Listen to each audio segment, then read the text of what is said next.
Our theme this month is it's never too late for healing. As we're rounding out the month of November, and my topic today is that gratitude removes the blinders. And we're coming up now upon the Thanksgiving week. Hanukkah actually begins the night before Thanksgiving. Hence we have our menorah. The candles will be in the middle of Hanukkah the next time that we get together here. And I want to first just remind us about this thing called healing before I talk about gratitude and the blinders. That healing is not an event. It's not something that is very specific that happens in a very localized time and space. Healing is a state of consciousness. It's not a thing so much as it is an activity. When we think of it as a thing, we objectify it. And it becomes this something that we're looking for and this something that we're chasing after. If we understand what healing really is, healing is a process. It is an ongoing activity that is happening within everything all of the time. It's not something to obtain, it's something to reveal. We will experience the sense of healing when we align with it and accept the fact that it's already here and that it's already going on. Life itself is regenerative. Everything in life is going towards renewal. That it doesn't matter how bad the devastation is. You can have a fire that comes through, a whole big forest fire. You can have anything. But what you will find is that right after that, there's stuff trying to grow. Right after that, there's always things that are trying to come back. You can put cement on the ground, and you'll see this little blade of grass that'll just like somehow make its way up and through the cracks of the cement. Because there is nothing that happens that is so devastating that it prevents the renewal and the rebirth. See? So healing is that natural capacity. Healing is what would happen if we did not get in the way. I want you to really feel that. It isn't that we have to search for healing. We have to give up the story that what happened is so bad that things are now damaged. It's that story that we tell ourselves that somehow or another, because this thing, that thing, or whatever happened, then we're on a different trajectory now.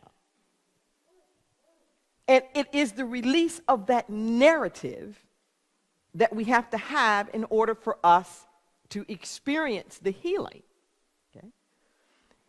And gratitude plays this important role in it. I didn't think I was going to go here, but my head is just full of Bible stories now. So I guess we're going to do a whole bunch of Bible stories.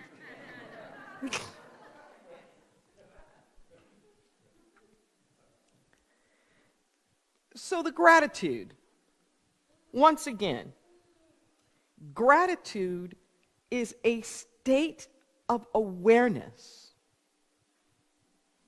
We make gratitude retroactive.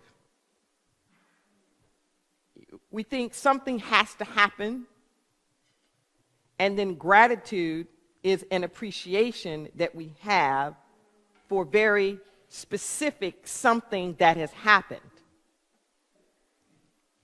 But gratitude is a state of appreciation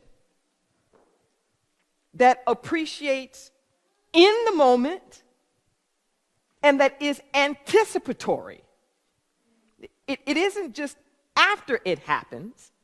It is this awareness that good is all around, that life is in session, that if I walk around looking for that, that's what I will see. Seek and ye shall find. You will find whatever you're looking for. You will find whatever you're looking for. But are we really looking for what we say we're looking for?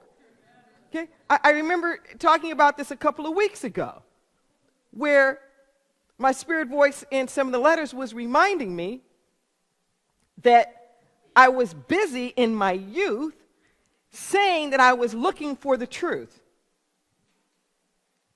That I was looking for the truth. But I really wasn't looking for the truth, because I was busy pointing out all the lies and hypocrisy. I want you to catch that. In my search for truth, I was busy looking at all of the places where it wasn't there. And you know what? I never found truth looking for the lie. The lie wasn't in the truth. So in order for me to have to find the truth, there had to be a way, I'm not saying that I was condoning it, but not to be fixated on the lie and to still seek the truth anyway. And then when I could hit upon what appeared to be more of the truth, even the sense of what was the quote-unquote lie shifted. And there became a healing at that point. When I was just looking for what was wrong and the hypocrisies, it didn't bring me peace. I would find it, but I'd probably just wind up more angry than I was before. But when I was really looking for the truth, there was a way that I was able to make peace. That didn't mean I did nothing. It just meant that my activism then was out of vision. Pain pushes until vision pulls. You don't have to be mad and angry to take action. But if all I was looking for were the lies, then I was just mad and angry. Does that make sense? Okay. And when you're just mad and angry, you don't appreciate anything that's gone on. You don't. See, blinders are not the same thing as a blindfold. With a blindfold, your eyes are actually covered and you cannot see anything. Blinders restrict what you see. Okay? Blinders, if I were talking about natural eyesight, blinders would cut off your peripheral view so that all you would be able to see is what's in front of you. A good example of this would be, they put blinders on horses a lot. Okay, those little flappy things that are placed on the outside of their eye. Why? Because we move in the direction of our vision. Have you ever noticed that? If you're on a cycle, a motorcycle, or a bicycle, or a car, moving vehicle, and you're in control, if your eye starts to become aware of something on the side of the road, you start veering in that direction. You know, the farming, keep your eye on the plow. Keep your eye in front of you if you want the straight line. Because you start looking over to the sides and you start moving in the direction of whatever your attention is. Now, this interesting thing when they do the blinders on the horses is a lot like what happens to us in the sort of secular material world. When you want the horse to keep working, and particularly to churn something, and just go round and round and round over and over and over again, you take this stick and mount it on the horse's back so that it extends in front of the horse's head, and then a carrot is attached to the end of the pole. And the horse has these blinders, so it cannot see to the left or the right. The only thing it can see is what's in front of it, this carrot. And it keeps moving, and hence that phrase, chasing a carrot or dangling a carrot in front of somebody. It comes from this metaphor of that horse ain't never going to get that carrot. Ever, ever, ever, ever. Because the whole system is designed after the chase. I want you to catch that.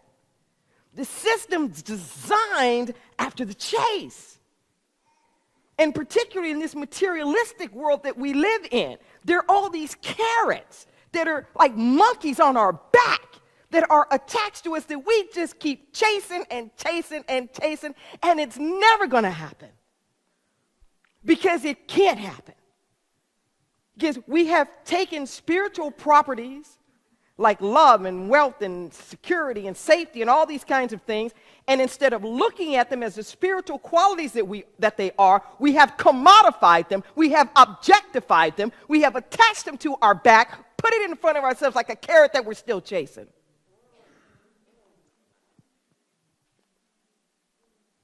And you're never going to find that thing that's going to bring you that security. You're never going to find that thing that gives that sense of the empty hole fulfilled. It's not going to happen. But it makes good business. What's that next thing we can get? What's that next website? What's that next gadget? What's that next thing we can do? Who's that next teacher I can go to? What? Chasing after this. You know, what's that next thing that can make my breath just be so perfect that anybody will come near me? You know, you watch commercials and stuff and you would think, whoa. You know, I remember years ago, and I probably shouldn't say this, but it's true. Years ago, I was on the sales force of Procter & Gamble. And at the time, they had these 6 big divisions. They were the largest producer of household products in the world. And I was in bar soaps, household cleaning, household cleaning products, and fabric softeners. That was my division. And have you heard of the term soap operas? Yeah. Do you know why they're called soap operas? They're called soap operas because Procter & Gamble, as the big soap company, produced them. Okay. And they started up right after World War II, when there was all the move to get Rosie the Riveters out of the factories. The men are coming back home. Let's get them back into the household. We're going to do GI Bills and all this stuff. We're going to break up the extended families. We're going to create these nuclear families. Every king his own castle. So we can change the war machines. We were making airplanes before and tanks and whatnot, but now we're going to make cars. We're going to make refrigerators. We're going to make washing machines. We're going to make stoves. And we got to make a lot of them, and everybody's got to have their own. So it's this whole push to duplicate. You know, auntie and sister and what? No, y'all can't get together. You got to have yours, and they got to have those. No brothers together. Everybody have their own, so we can duplicate and we can replicate like this over again. Okay, and we're still chasing that, and that has now become part of what we call the American dream. For everybody to have their own everything. And you're not successful or whatever if you can't be independent enough to have all your own everything. Then we can't become grateful for what we have because it's not enough. It's not enough. And we live in this society that has us believe that we are what we have. It's even part of the way the English language is constructed. That in our verbs of being, you can't make the difference between just having it and being it. So I am broke. I am hungry. I am tired. We can't even make it just an experience, something that you're passing through. You become what you are. You become what you have. It's the mental colonization that we have. And it makes us dissatisfied. See, when you think you don't have enough or there's not enough, it makes us not appreciate what we have. I want you to catch that. The consequence of this feeling that there's not enough, you can't have enough, which produces this angst to try to have more, makes us dissatisfied with what we have. It's part of our whole economic system. Economics is not a natural science. It is a behavioral science. It is a social science. Economics is the study of what human beings do with their resources. My undergrad and my master's MBA are both in economics. That's what economics is. It is the study of human beings and what they do. So it makes all these assumptions about who we are as human beings. And the capitalistic system starts off with resources are scarce, more is always better than less, and that each and every person operates in their own personal self-interest. Those are the worldview tenets upon which our system is built. So can you feel that? So the idea of sufficiency, the idea of sharing, of caring, of community, of joy and peace, it's not in it. It's not even part of the structure foundation upon which we're built. So we're having to go back and rethink. We're having to go back and spiritualize, so to speak. We're having to go back to the beginning and remember. See, if you're not in gratitude, resources are scarce means I want to make sure I get mine in case it runs out. If you're looking at that in gratitude, then resources are scarce means, oh my God, this stuff is so precious, I want to preserve it so that everybody can have some. See, when you're in more is always better than less, and you're not in gratitude, that just means I want to consume to make sure that my personal needs are met. When you're in a state of gratitude, more is always greater than less. What you're looking for is how can I make sure that everybody is empowered to be more fulfilled? If I'm not in gratitude, then everybody operates in their own self-interest, means I got to protect me and mine. It's like the musical chairs. When the music stops, boom, I bump you out the way. And once again, the game is rigged so that there's never enough. But if the gratitude is about each and every one of us is operating in our own self-interest, that whole idea of self shifts when you're in gratitude. When you are in gratitude, there's not a little you. When you are in gratitude, you have a sense of yourself as part of the great whole of life itself. Can you imagine if we redefine self from the small s to the capital S, and we didn't do anything unless it was in the self-interest of the whole? That's where gratitude would take us. Gratitude would take us to a whole nother way of doing things, a whole nother way of looking at things. But when we're not in that gratitude, then we're in the not enoughness. Part of the Hanukkah story itself is based in this, where it's never too late for healing. It's never too late for healing. So the Hebrew people had found themselves invaded by all kind of folks, just the Assyrians, the Romans, the Greeks. I mean, it just like went on and on and on. And in Jesus' day, it was the Romans. So this is really Cliff Notes, okay? Because I'm trying to tell a couple of Bible stories here. So in the Hanukkah story, it's the Greeks at this particular time who are occupying the land and who have taken over. And they have desecrated the temples. I mean, like really desecrated, like slaughtering pigs on the altars of the temple. I mean, what they didn't destroy, they desecrated. Okay? And the people said, you know what? It's never too late for healing. We're going to rebuild. That's what we're going to do. We're going to get them out of town. We're going to take over, take it back, and then we're going to rebuild.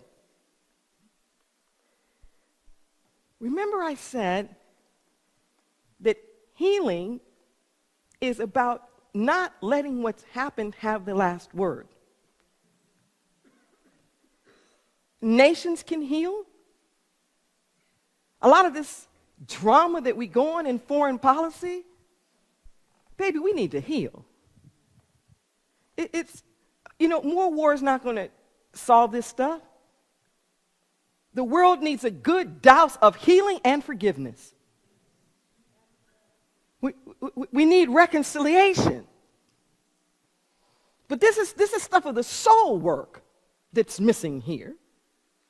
But what I know is that it is never too late for healing. Now, I know we have separation of church and state here. But if America were to have a national hymn, it would be Amazing Grace. That's what it would be. Which is this combination of lyrics by a guy named Newton put to an old slave mourning song. And Newton was a slave trader. He was a slave trader who had the epiphany and the awareness. I was blind, but now I see. It is never too late for healing. So when they rebuild the temple, they decide that they want to consecrate it. But there's not enough oil. There's not enough oil. And they say, you know what? We're just going to use what we have. We're not going to get into this lack of sufficiency thing. We're not going to get into this not enoughness thing. Resources are scarce, and we need to, We're going to burn this, and we're going to burn it right now. And bless it. What's there right now. And the miracle is that not enough oil lasted 8 days.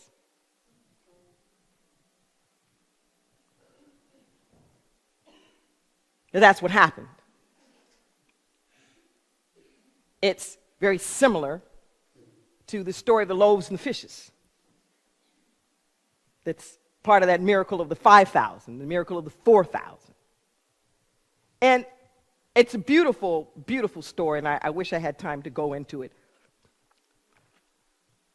But the key act in it that turned the tide was the act of blessing,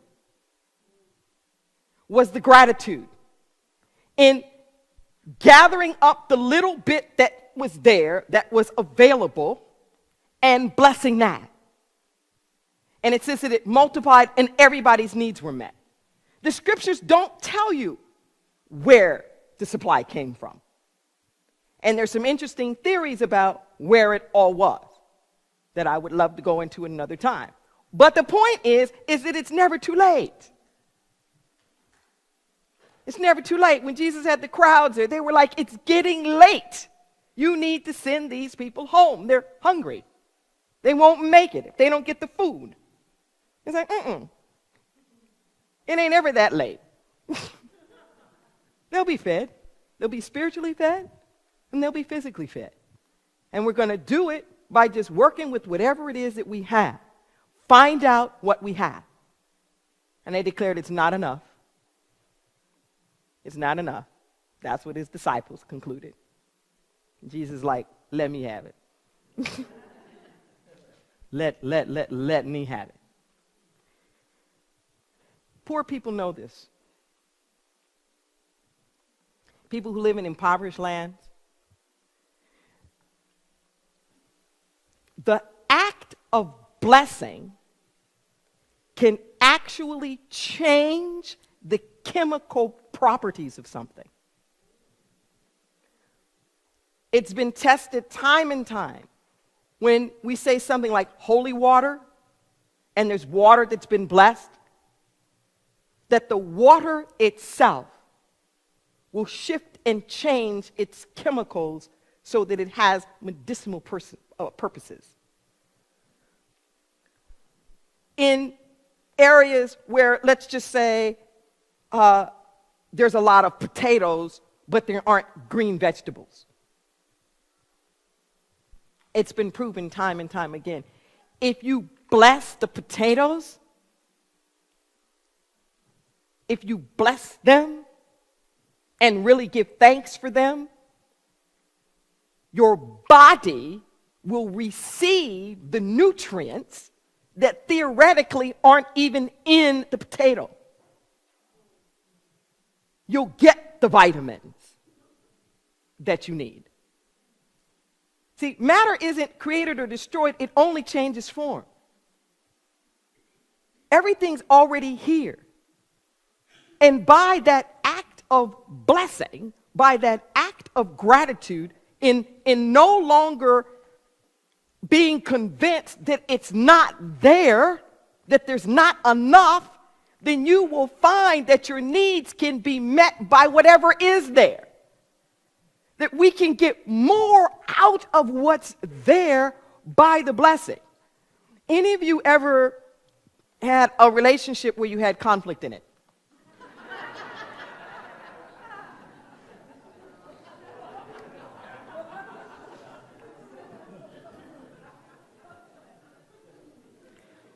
When we're in the conflict, sometimes we're not in our greatest state of appreciation, yes? And what does that lack of appreciation do?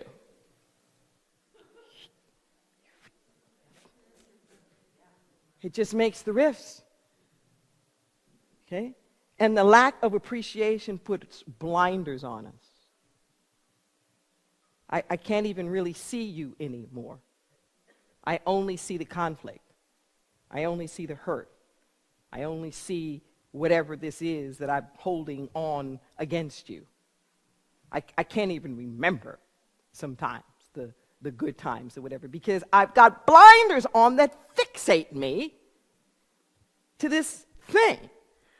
And the way that our psyche works is that if we keep our attention riveted on something too long, we become hypnotized by it. We merge with it, so to speak. And we become under the suggestion of it. Whatever that is, that's how we get hypnotized.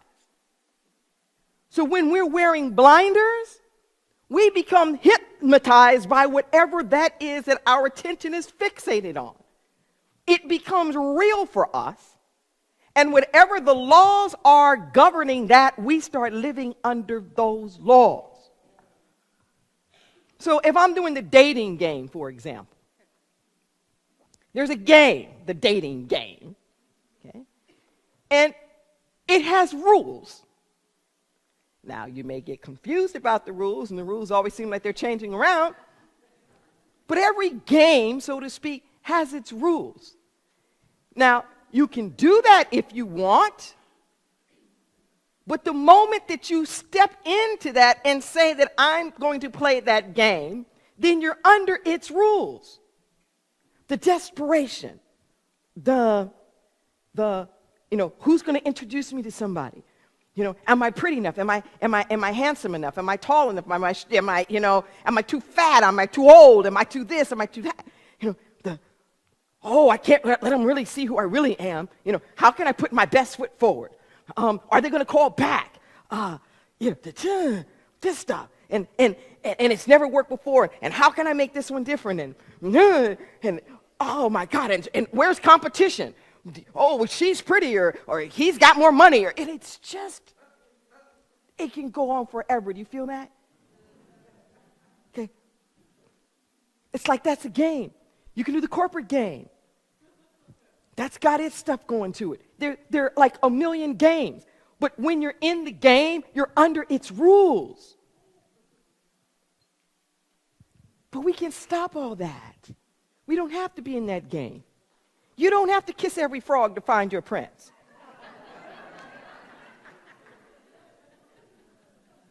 If you use the time that we use being desperate, just going within. You don't need everybody. You just need your one right one. And if you would spend the time going deep, and like we spoke on a couple of weeks ago, move from why to why not. Why not me? Why can't it happen? Not why is it always happening this way, and why did this go on, and why didn't this work? And no, why not? Why can't it be? You're charged with finding a right mate is not manifesting the perfect person out there. It's relieving yourself of all of the reasons why you are afraid you're not the right mate. That's the charge. What's all that junk that we're holding on about our own selves? Even if the story is, I'm so perfect, but I've just kept making the wrong choices. I love the way that Marianne Williams puts it in A Return to Love, where she says, she's having this conversation with this friend of hers, who says, Marianne, she said, I keep having the same problem.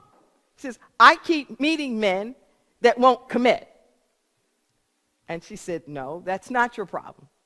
The problem isn't that you keep meeting men that won't commit. The problem is you keep giving them your phone number.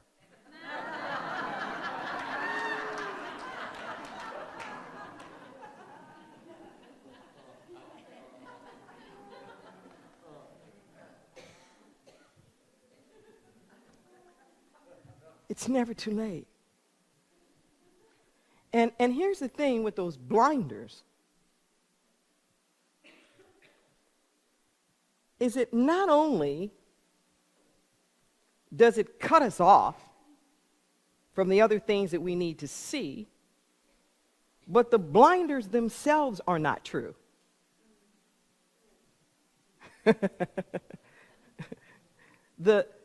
Whatever that is that's blocking our view, the block itself lacks any spiritual truth or integrity. It's just a mental construct.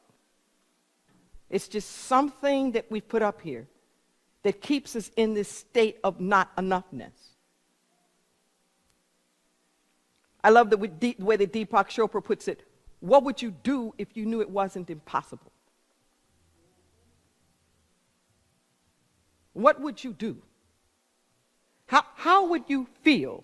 Just imagine for a moment those areas where it feels like you're really blocked, where it feels like there's something that you're like up against. You just can't seem to get on either side of it.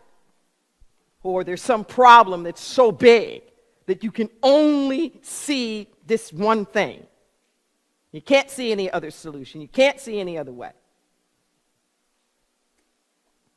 And if we start just by asking ourselves, how would it be if we didn't believe that?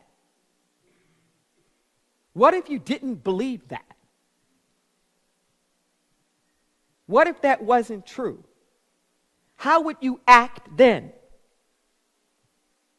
How would you feel then? What would you see then? What kind of permissions would you give yourself then? This may seem like a very strange example, but this is what I'm told to give. So many of you have known that I've been an activist for many, many years. And I remember when I was in that lawsuit that set the precedent for the inclusion of sexual orientation into the state civil rights bill. It was this huge, huge, huge, huge win that I when you're in it, you never imagine like how big something is actually going to turn out to be.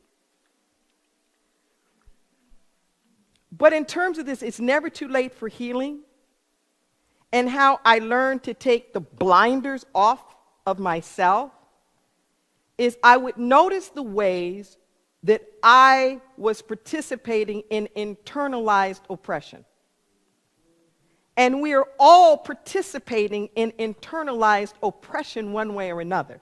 What internalized oppression means is that whatever it is out there that society is telling you about the limits and what you can't have and all these restrictions and all the rest of that, there's a way that we take it in and believe it.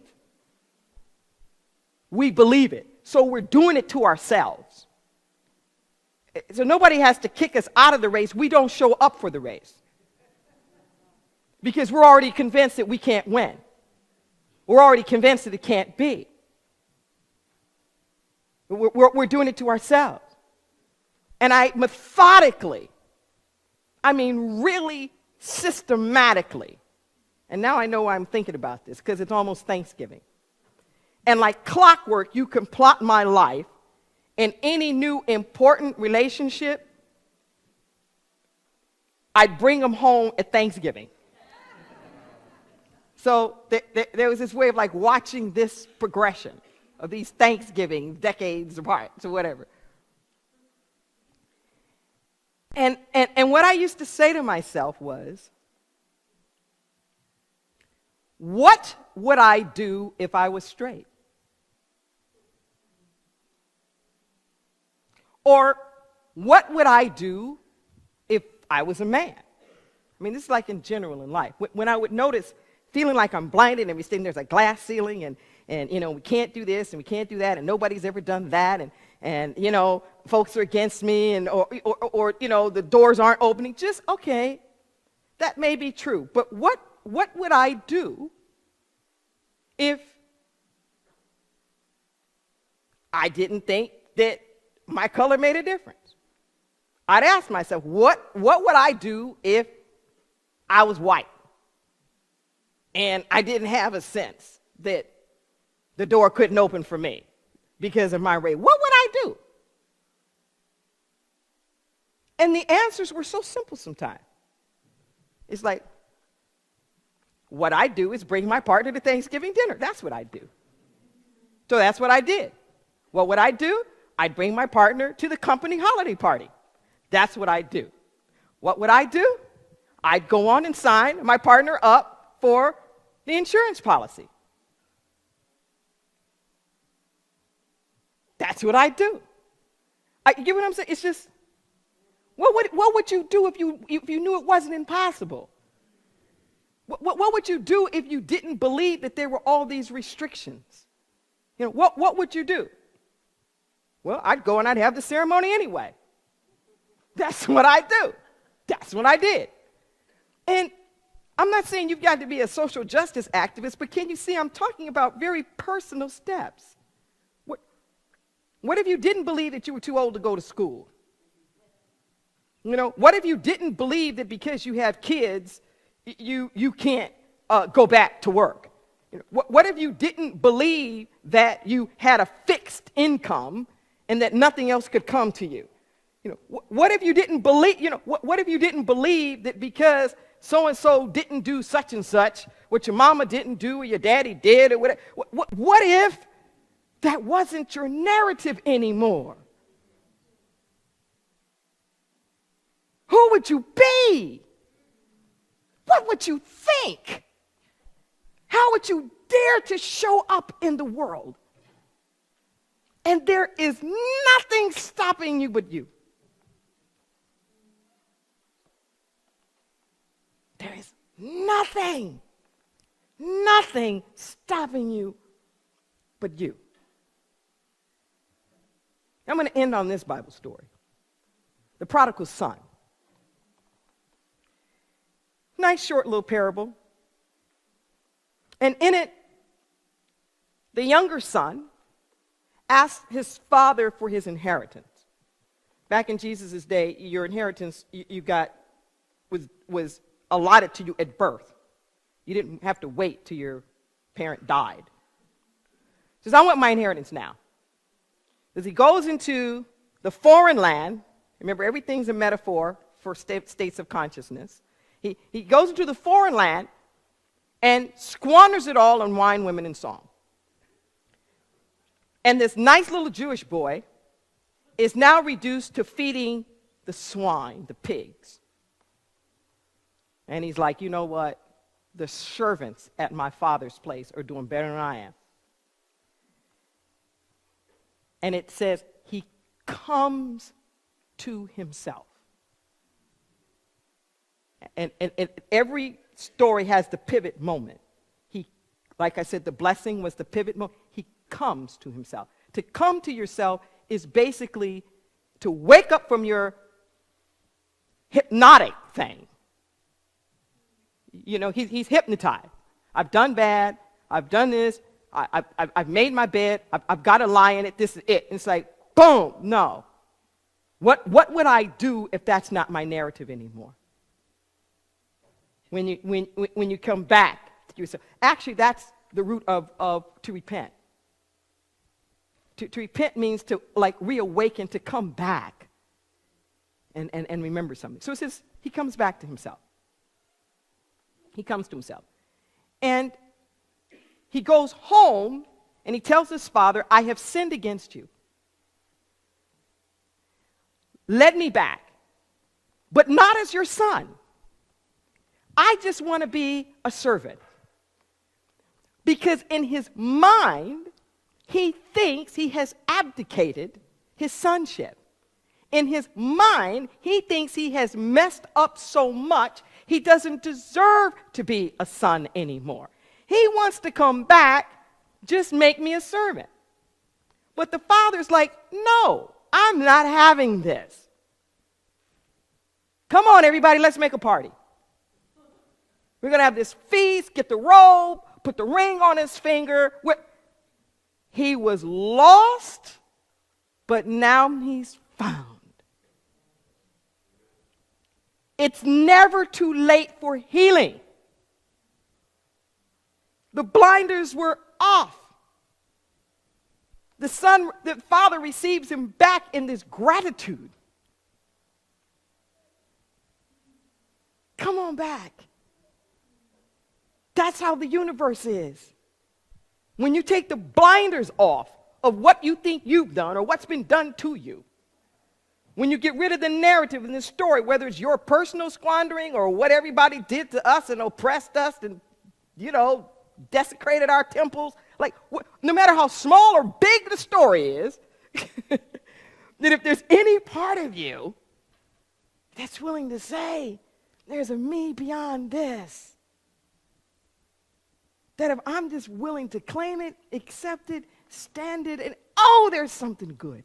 There's restoration that's available. There's healing that's available. There are new beginnings that are available always. And I'm going to invite you this Thanksgiving season to give some gratitude. That's what I'm going to invite you to do. And particularly if you're around family or folks that you have not always appreciated, I want you to go a little bit deeper. Go beyond the story. Go beyond the family drama or whatever that thing is. And I want you to see with fresh, new eyes. Just give it a try and see what happens. Yes? Yeah, let's pray. Let's pray.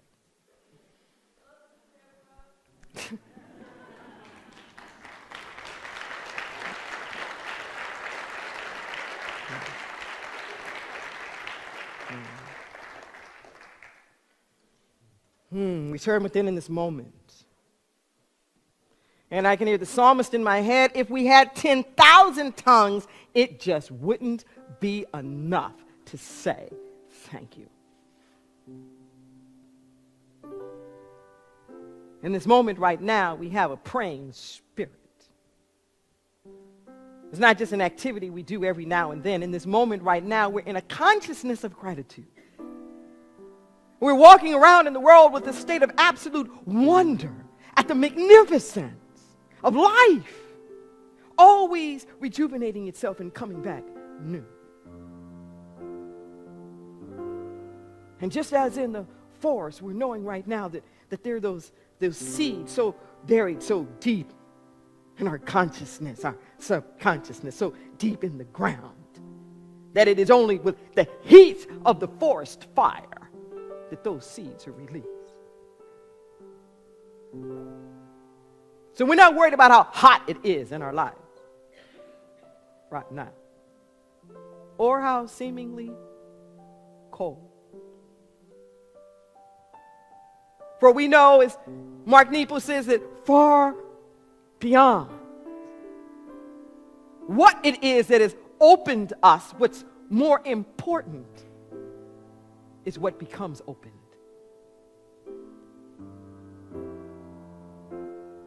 So we pay more attention to that which is birthing in us than all of the processes and dramas that are creating the circumstances, the catalyst. And in this moment we say,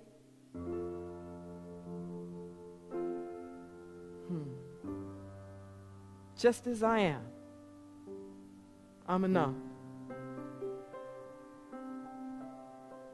Just as I am, I'm enough.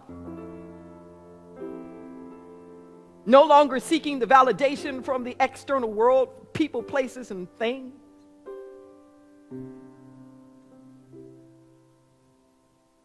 Yeah. I have been what I have been, I am what I am, and I will be what I will be. We are one with the yeah. The great I am of our being is declaring itself sufficient. There's only one of us here. This prayer that we're praying, we pray for everyone. Each and every one of us is enough, sufficient, perfect, whole, and complete right where we are. And we're just allowing that to express itself in higher and higher forms. We're not asking it to be created. We are acknowledging the fact that it already is. We just call it forth. So we have the courage right now to pierce through all of the appearances, to pierce through the Maya, to pierce through the illusion. Peace, be still. We stand before the storms of our lives and we rebuke them and call forth the peace that's in the eye of the storm. We say to ourselves and to each other, take up your bed and walk. It is never too late for healing.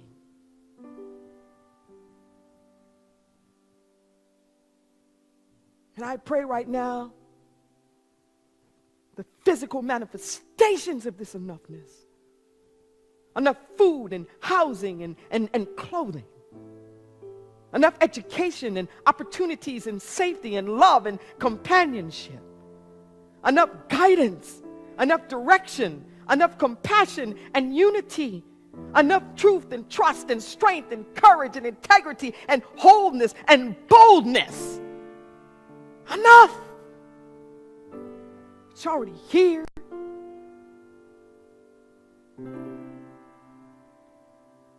Let there be peace on earth. And let it begin with me. I say thank you, Mother, Father, God, for blessing this spiritual community. And for all of the great works that you have us to do, in that way we have the courage, as in the ancient days, just to light the candle.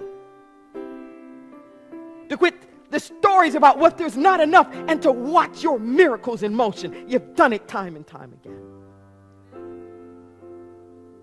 We're sitting and standing in it right now. Thank you. It is so good. It is so done. We just get out of the way. We allow it to be. And so it is.